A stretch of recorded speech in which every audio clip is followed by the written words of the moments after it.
السلام عليكم ورحمة الله وبركاته. halkan ururka tawfiiq xafiiskeedii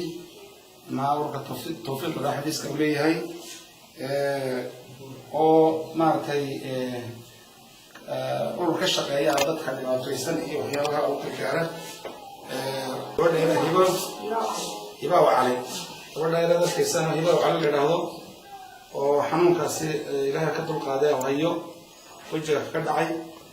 ayaa waxa maartay lacag waxa soo diray gabdhaha awdal jooga magaalada Ottawa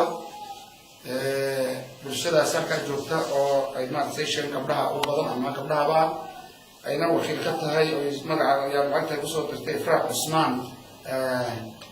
muumin lacagtaas oo dhan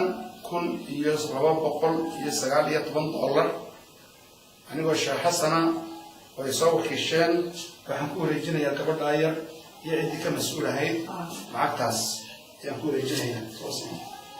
marka waa abartay dadaan ka baxdo qaadis waa abartay lacagtaas oo $4 ay tahay Soomaaliland inta kalena $400 iyo awxiga $400 iyo $515 ay tahay dollarkeedii waxaan shalay ka soo qaaday waliba ku wareejinaya dadaan waxaan ku ducaynaynaa Ilaahay meesha ay ka soo saareen lacagta inuu khayr badan u bedelo ubadkooda u barakeeyo caafimaad la siiyo بركة بدن يفي آخر بهاي أبغى أقول هنسن خسي يا رب عنا وبالله التوفيق وصلى الله على سيدنا محمد. بسم الله الرحمن الرحيم الحمد لله رب العالمين إلهي ومحله أنا وقال الله يا أفكار وقسم فرق التوفيق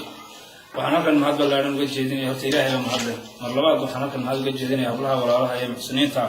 يوصل دري ولا شو ذا يرحم السنة سهرة وشاشة دواكن لعقتها دير ذا يسوي بحية وحنا هاي إلهي ما أنت قيامة ميسان حسنات كأني قدر